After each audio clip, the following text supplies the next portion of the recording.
bienvenidos a esta actividad del programa de la Jornada de Ciencia y Tecnología, que tiene como título Charlas Relámpago. Es una actividad propuesta por el Departamento de Ciencias Sociales, a cargo, fue una idea propuesta por la licenciada, la maestra Magdalena Saldívar, así que le agradecemos mucho su aportación. Y como parte de una de las actividades de la Jornada de Ciencias Sociales, se incursionó en esta actividad.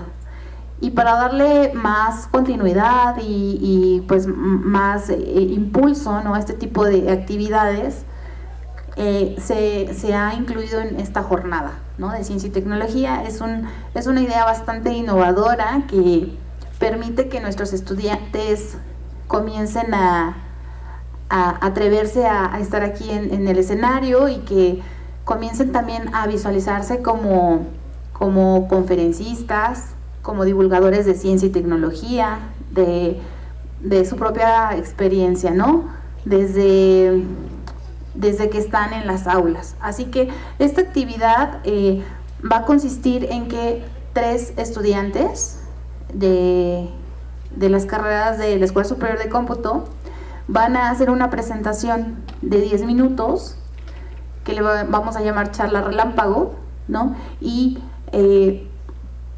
van a ser de distintos temas. Yo voy a ir presentando a cada estudiante. También, para ponerlos en contexto, los 3 estudiantes se registraron, han pasado por una fase preliminar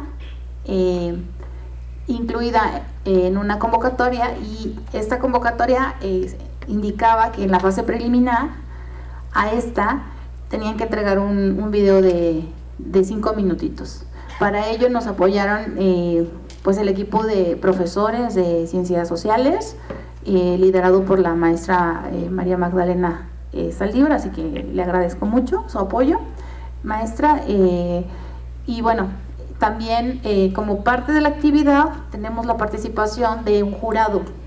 Quienes están en la primera fila están liderando esta actividad la maestra María Elena Saldívar, y también nos acompaña la maestra, la doctora Mariana Tres, el doctor Benjamín Cruz Torres y el maestro Saúl de la O. Así que bienvenidos, muchas gracias por su participación. Vamos a ir presentando. Para que en cabina nos apoyen por favor con las presentaciones en el siguiente orden.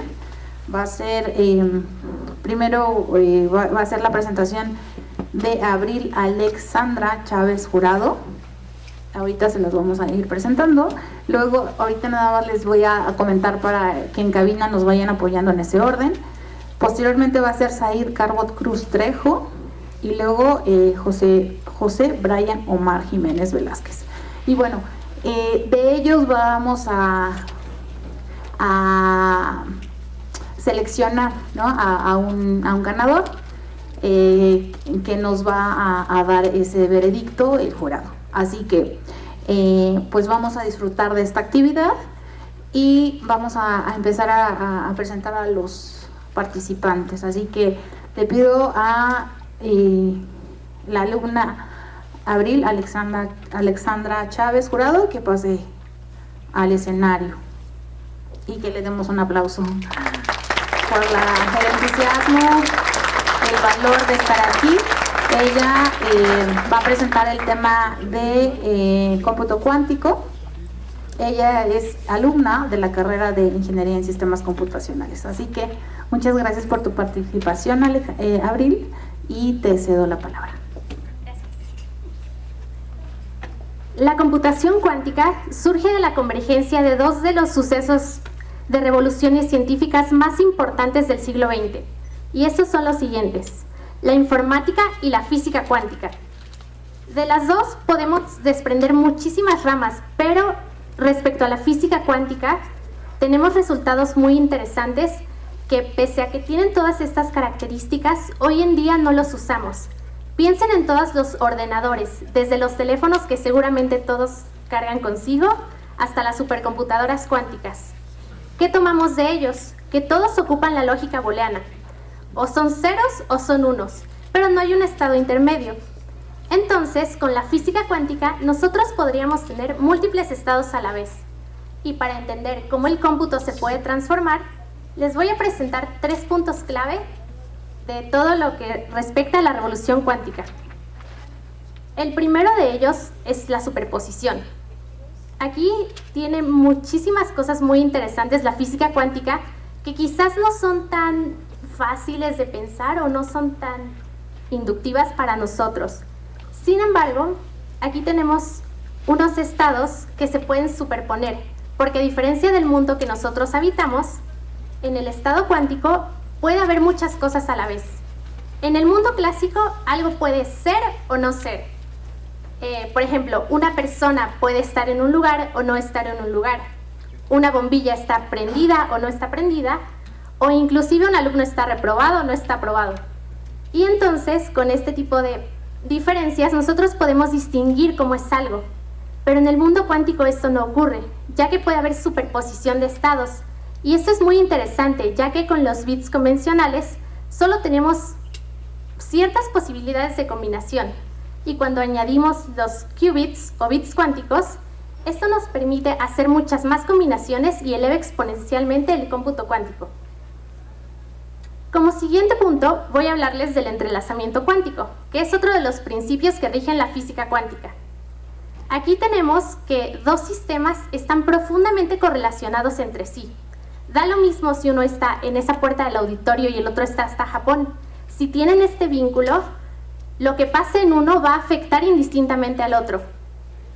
Esto lo podemos ver con la siguiente analogía. Supongamos que tenemos 2 suéteres, uno rojo y el otro azul. Y entonces decidimos guardarlos en unas cajas. Ya, las empaquetamos y quedan perfectamente irreconocibles. Y de ahí podemos enviarlas a cualquier parte del mundo. Y la van a recibir 2 personas. Supongamos que una persona, ya que recibe la caja, decide abrirla. No tiene idea de qué suéter contiene. Y la abre. Y entonces descubre que tiene el suéter rojo. ¿Y qué pasa con esto? Sabe inmediatamente que entonces la otra caja que recibió alguna otra persona tenía el suéter azul. Pero esto no pasa en el mundo cuántico de la manera en la que nosotros lo pensamos. Porque ustedes podrían decirme, bueno, es que el experimento ya estaba perfectamente definido. O iba a encontrar el suéter rojo o el suéter azul. Pero en el mundo cuántico pasa que el suéter está como en un estado de superposición entre ambos colores. Bien podría haber estado en medio rojo, medio azul, y ya a la vez en la que la persona abrió la caja y se enteró de que era el suéter rojo, podemos determinar el color y automáticamente influye en el otro. Es el efecto de observar en el mundo cuántico lo que logra que tengamos un resultado y que también afecta su entrelazado. Y también otro principio que es muy interesante es la interferencia. Esto se los voy a ejemplificar con un experimento que yo creo que conocen bien, que es el de las 2 rendijas. Con este experimento, en la física cuántica normal o en cualquier espacio físico normal, tenemos 2 partículas e ingresan por esos espacios. Y sabemos que una partícula solo va a ingresar por una rendija. En el caso del mundo cuántico, podemos ver la dualidad onda-partícula. Entonces, toda la partícula que entre se va a comportar como una onda y va a aparecer como si hubiera entrado por las 2 rendijas a la vez. Y a la vez esta superposición de estados en el que ustedes conocen como es una onda que tiene valles y crestas. Si coinciden 2 valles, se suman y se amplifica la onda. Y si hay 2 crestas, también pasa lo mismo, que se amplifica la onda. Pero si tenemos estados que son contrarios, se anulan. Y entonces eso produce esas franjas que ven por acá, que son como las superposiciones de las posibilidades de estado cuánticas.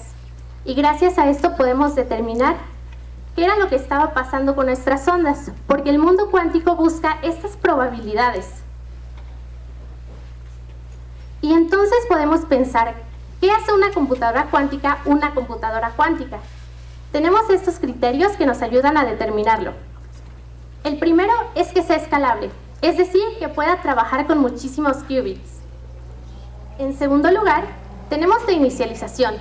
en el que nosotros debemos ser capaces de definir un bit y que normalmente esto se hace en estados de 0.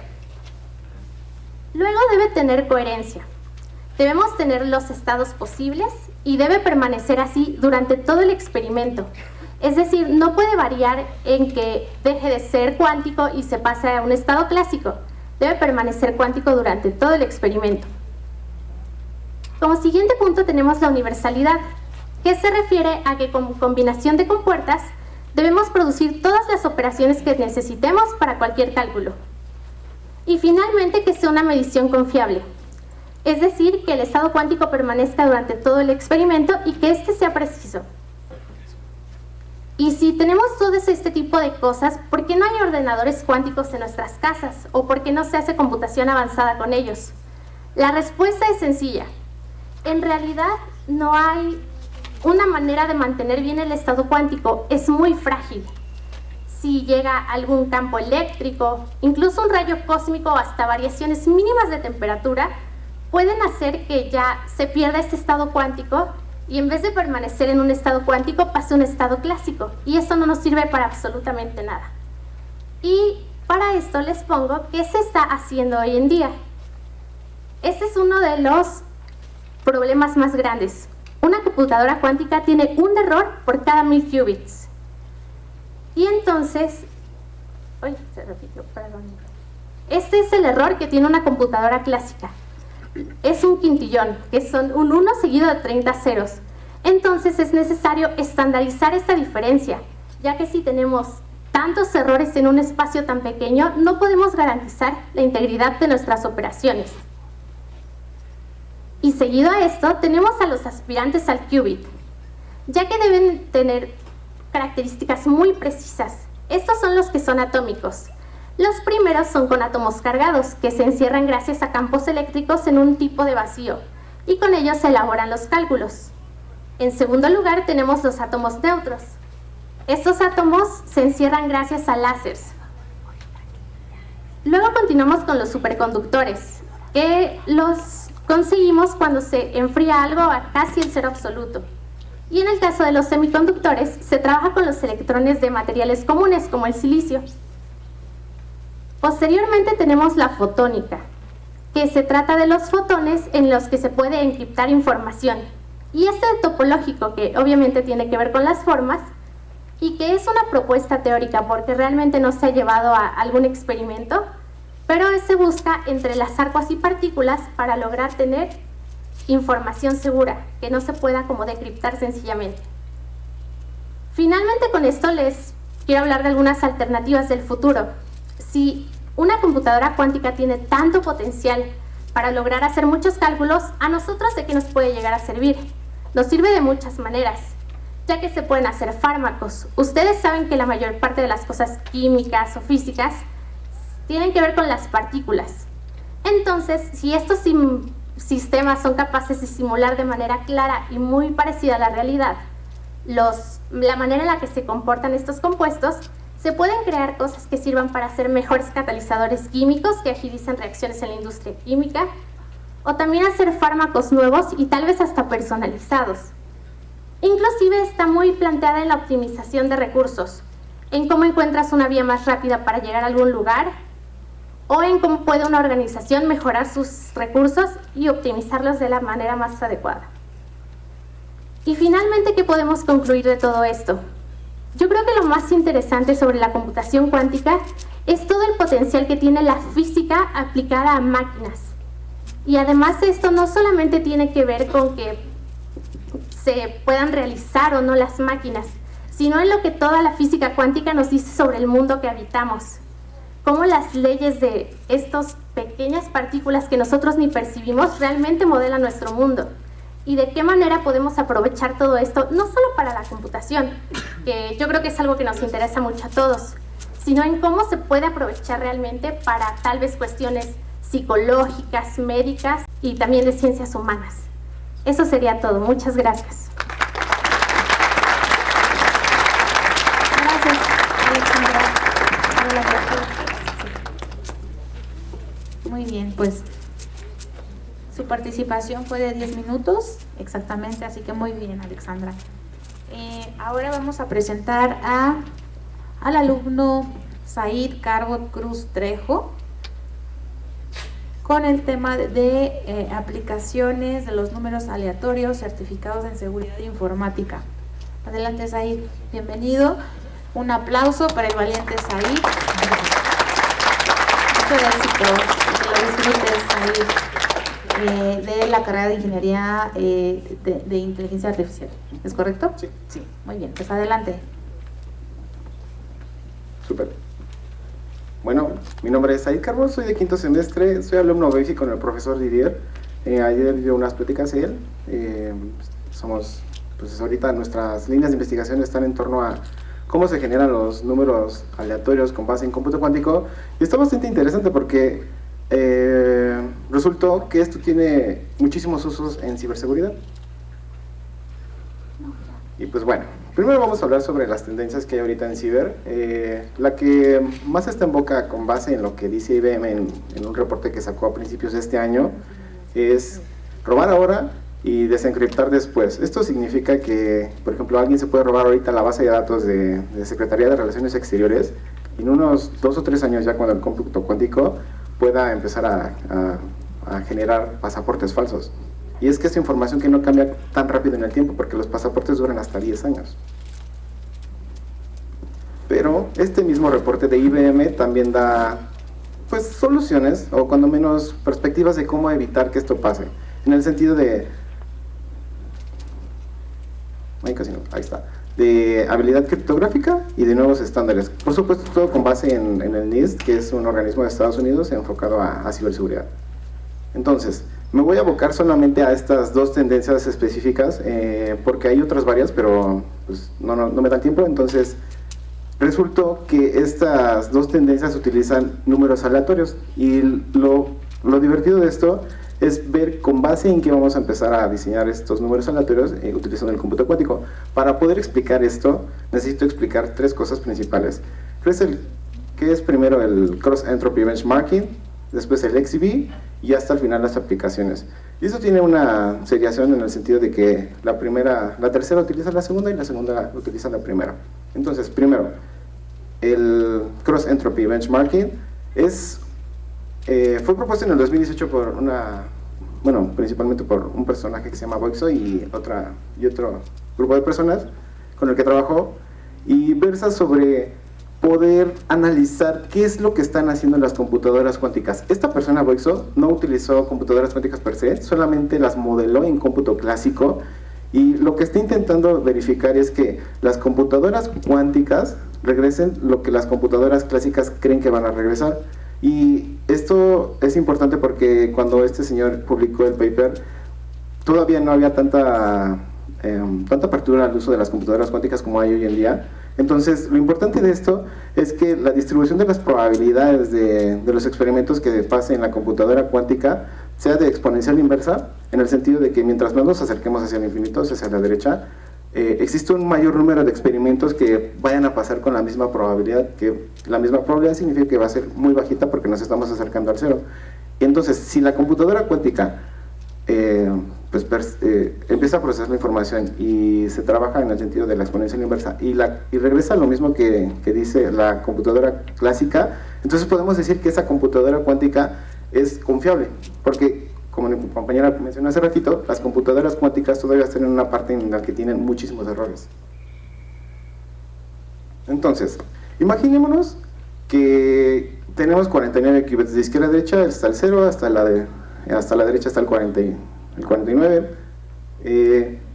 Lo que este personaje proponía para poder ver si una computadora cuántica tenía una distribución de exponencial inversa conforme más avanzaba su procesamiento, es poder verificar que mientras más profundidad haya en las compuertas, esto significa que a mayor número de compuertas hay un mayor número de profundidad, y las compuertas son los operadores lógicos con los que funciona la computadora cuántica. Entonces, mientras más profundo sea, o sea, el primer laberinto es la compuerta, el nivel 0, y en este caso llegamos hasta una profundidad de 40. Mientras más profundo sea, en este ejemplo en específico, más se van a ir mezclando los colores. Esto significa que mientras más profundo sea, más complicado va a ser poder describir las probabilidades en las que en un punto en específico, por ejemplo este de acá, podemos, o sea, va a ser más difícil poder describir qué colores hay en ese punto en específico. Y como el tamaño del laberinto crece en un ratio exponencial, entonces eso significa que del primero al segundo va a haber un crecimiento exponencial y así sucesivamente hasta 40. Y eso ayuda mucho a que las probabilidades se distribuyan de forma muy uniforme. Entonces, en el segundo punto, acerca del XCB, las personas de JP Morgan Chase, que es una institución financiera muy grande a nivel mundial, se dieron a la tarea de ya implementar lo que esta persona de Boxer en 2018 propuso. Este paper salió en marzo de este año, en 2025. Lo que estas personas plantean es exactamente lo mismo, pero ya aplicado a computadoras cuánticas. Lo que están proponiendo es que hay un dip, o sea, una profundidad muy muy grande, y que al mismo tiempo se corra lo que sea que se esté corriendo en el circuito cuántico en un tiempo muy muy corto. La única diferencia que estas personas de JP Morgan plantearon es que en vez de correr todo en un solo laberinto, utilizando este como ejemplo, corrieron muchos laberintos chiquitos al mismo tiempo. Y esto hace que el modelado, la simulación en cómputo clásico sea posible, porque como referencia, las computadoras clásicas hasta ahorita solamente pueden correr 46 qubits en general, pero estas personas de JP Morgan corrieron 56. Entonces, lo que estas personas encontraron es que justamente lo que Boixo proponía en 2018 sí nos servía justamente para poder generar un desorden manifiesto que se llama entropía. Entonces, ya respecto de las aplicaciones, ya sabemos con base en qué está funcionando el XCB y ya sabemos más o menos cómo funciona el XCB. Entonces las aplicaciones son varias. Yo me voy a enfocar solamente en dos, respecto de los mercados financieros y del blockchain. Esta información también está basada en un paper que sacó JP Morgan, también a principios de este año, en 2025, con base en el paper pasado, en donde ya aplican lo de XCB. Esto está interesante porque ellos dividen las aplicaciones en tres grandes rubros: primitivas criptográficas, sesgo, equidad y privacidad, y hasta el final blockchain y aplicaciones descentralizadas. Pero como les digo, solamente me voy a enfocar en estas dos, en mercados financieros y en blockchain. Entonces, primero, mercados financieros. Ellos describieron 4 aplicaciones específicas en mercados financieros. Yo solamente voy a hablar de 2. Y imaginen que a Doc a empresas Doc le va muy bien y empieza a pensar, ¿saben qué? Voy a empezar a vender acciones. ¿Todo bien? Se dan a la tarea de empezar a vender acciones, y a esa primera venta de acciones se le llama IPO, Initial Public Offering. Lo importante de esto es que las casas financieras muy grandes como Morgan Stanley pueden comprar grandes pedazos de los shares de este IPO, pero los minoristas como nosotros o cualquier otra persona que quiera comprar acciones solamente puede comprar un número limitado de acciones. Entonces llega un punto en el que las personas empiezan a pedir la misma acción, y aquí entra la parte cuántica, en el sentido de verificar, más bien de generar un random con base en cómputo cuántico para poder decidir quién va a comprar la acción, y con eso nivelar más o menos el terreno para que todo el mundo tenga la misma oportunidad de comprar esta acción. Otra aplicación es impedir el HFT, que es High Frequency Trading.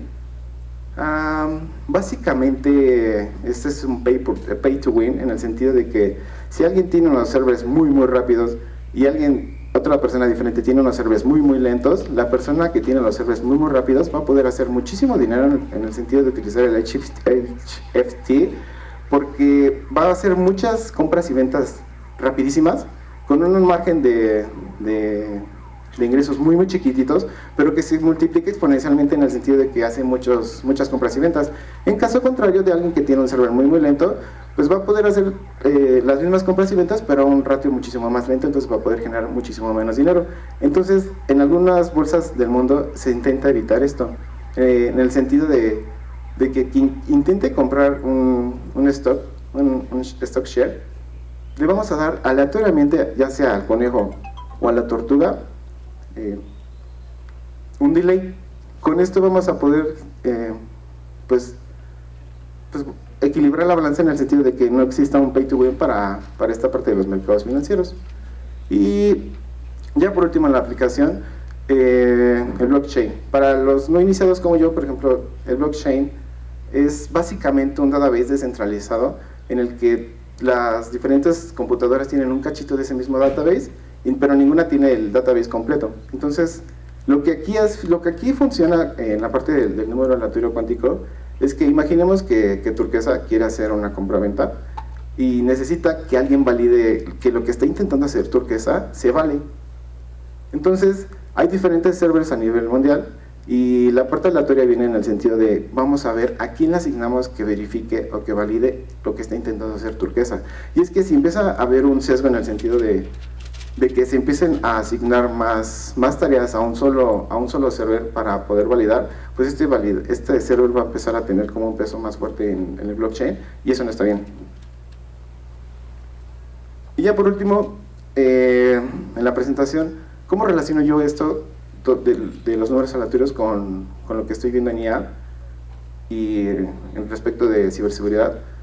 Hay algo que se llama aprendizaje federado, que es básicamente poder entrenar un modelo de IA con diferentes dispositivos, pero sin compartir información. Es lo que hace Apple, pero pues lo importante de esto es que si utilizamos la aleatoriedad... Said, vamos a dejar de concluir, okay, pero ya pasamos de los 10. Súper. Bueno, si quieres concluir. Sí, está bien. ¿Sí? ¿Todavía te falta mucho? Sí. No, bueno, me falta esta. Vale, te dejamos concluir. Sí, gracias. Entonces, lo interesante de esto es que, del respecto de ciberseguridad, no podemos saber qué dispositivo es el bueno y cuál es el malo. Entonces, vamos a utilizar los números aleatorios cuánticos, con base en cómputo cuántico, para poder escoger cualquiera de estos aleatoriamente y poder entrenar nuestro modelo, y con eso se crea un modelo muchísimo más seguro. Y pues muchas gracias por su atención.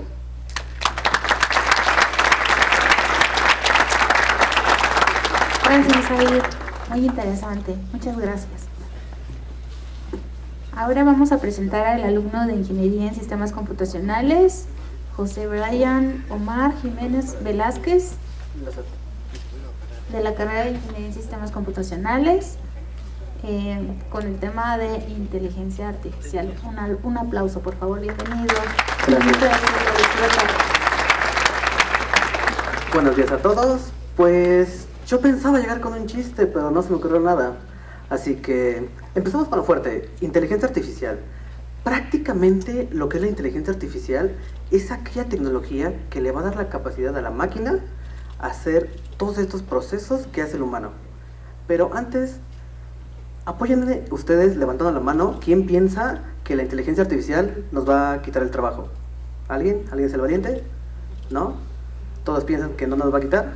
Ok, muy bien. Ahora, la siguiente pregunta. Esta es una pregunta personal. ¿Se consideran inteligentes? ¿Alguien? ¿No? ¿No? ¿Nadie? Bueno, tengo una buena dinámica con esto. Pero, pongamos un poquito más en contexto de lo que hay para partir lo fuerte de la presentación. Primeramente, existe lo que es la inteligencia artificial. La inteligencia artificial es aquello que va a tratar de imitar el comportamiento de un humano. Sus principales características de estos se dividen en 4, que es razonar, aprender, percibir y tomar decisiones. Todos estos tenemos muchos ejemplos en la vida cotidiana. Algunos les puse 3, que son los chatbots, reconocimiento de voz, y lo que son los sistemas de recomendación. En lo particular, a mí los sistemas de recomendación no me gusta el título como tal, pero es lo más correcto que hay que decir. El siguiente es el Machine Learning.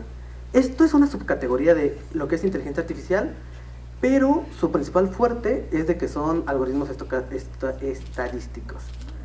Dentro de estos 3 existen 3 principales vertientes. El primero, que es aprendizaje supervisado. Pongamos un ejemplo, yo les doy un cúmulo de fotos, perros y gatos, ustedes ya van a saber qué es un perro y un gato. Entonces, si les doy una nueva fotografía, ustedes ya van a identificar primeramente si es un perro o es un gato. El siguiente es el aprendizaje no supervisado. A diferencia del anterior,